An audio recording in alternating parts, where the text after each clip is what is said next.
Après une défaite concédée face à Bilbao, 2 buts à 1 en semaine, le Real Madrid se remet dans le sens de la victoire et s'impose 3 buts à 0 face à une équipe de Girona qui a cru que le football, c'est la passe à 10. Salam à tous et bienvenue sur Studio Foot, le débrief. Au coup d'envoi de ce match, le Real avait la possibilité de réaliser un gros coup suite aux mauvaises performances que le Barça venait à peine de faire il y a de cela quelques heures. Et c'est ce qui a été fait. Le Real Madrid s'est imposé face à Girona 3 buts à 0. Cette victoire lui permet de se remettre dans le sens de la course et d'avoir la chance, en cas de victoire sur son match en retard face à Valence, de prendre la tête du championnat. Il faut dire que le match dans l'ensemble a été équilibré. Chacune des deux équipes a eu son temps de possession. Mais c'est là où la différence se fait entre les grandes équipes et les petites équipes. Le Real Madrid a su rentabiliser son temps de possession en inscrivant 3 buts. Tandis que Girona, de son côté, le temps de possession a été simplement un temps de possession où on fait tourner le ballon, on part devant les goals, on revient, on met quelques frappes en l'air. De temps en temps, quelques frappes cadrées, mais sans réel impact. À voir cette équipe de Girona jouer, tu as l'impression que les gars jouent avec 11 milieux de terrain. Qu'il n'y a pas d'attaquant, il n'y a pas d'avant-centre. Mais pour frapper, on frappe hors de la surface, très lointain. Moi, personnellement, depuis le début de la saison, je n'ai pas vu les matchs de Girona. Et si la majorité de leurs matchs, ils jouent comme ils ont joué le match de ce soir-là, cela explique leur position en championnat et en Champions League. Voilà, ce sont des possessions stériles qui ne peuvent aboutir à rien, si ce n'est qu'à mal classer l'équipe. C'est comme ça que vous entendez souvent que non, une équipe qui joue bien se retrouve reléguée en division inférieure. C'est ça. Parce que vous jouez bien, mais vous n'avez pas de finisseur, vous n'avez pas de tueur. Donc, tout le jeu technique que vous élaborez là, c'est juste, en fait, c'est comme si vos matchs, vous venez faire de l'entraînement. Il n'y a pas de suite. Côté Madrid,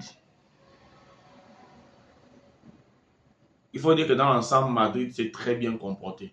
Madrid a fait une très belle prestation. Arda Güler, titulaire au départ du match, a prouvé qu'il a de la valeur. Il a fait un très beau match, une très belle prestation et a inscrit un but. Parce que dans l'une de nos précédentes vidéos, je le disais déjà, avec le petit temps qu'on les accorde, ils ont intérêt à prouver. Et lorsque j'ai dit il là, je parlais d'Arda Güler et Hendrick. Hendrick aujourd'hui, il a fait une entrée, mais l'entrée n'était pas bonne.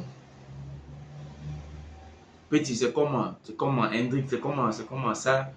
En fait, quand j'ai vu tes premières entrées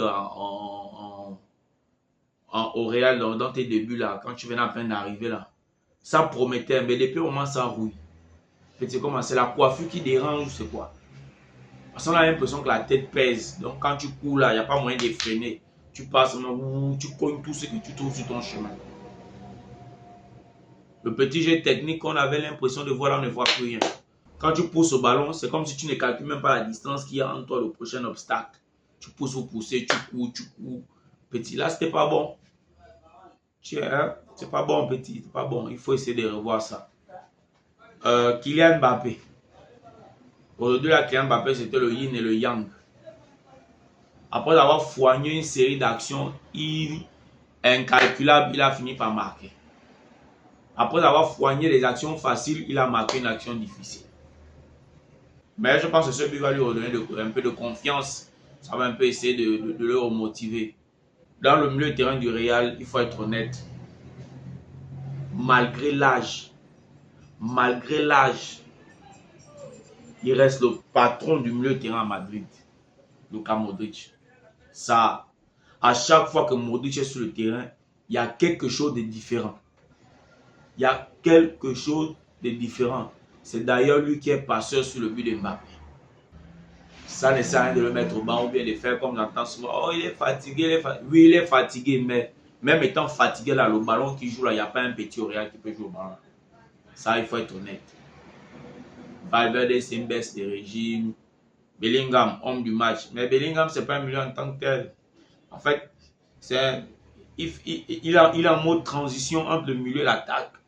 Quand on parle de milieu plein là, non, il n'y a pas l'homme pour Luka Modric. Comme je le disais dans l'ensemble, le Real a fait une belle prestation. Avec cette victoire, ils reviennent à 2 points du Barça avec un match en retard. Ils gagnent le match en retard, ils prennent la tête de la Liga. Mais j'ai l'impression que cette saison, la Liga va se jouer en fonction de la Champions League. C'est-à-dire qu'entre le Real et le Barça, plus les deux équipes vont aller loin en Champions League, plus la Liga sera serrée. Donc, le Real a une réelle chance de prendre la tête de la Liga, à condition de s'imposer face à Valence en janvier. Si le débrief vous a plu, likez, partagez. Abonnez-vous massivement, faisons grandir la communauté. Sur ce, à la prochaine pour un prochain débrief.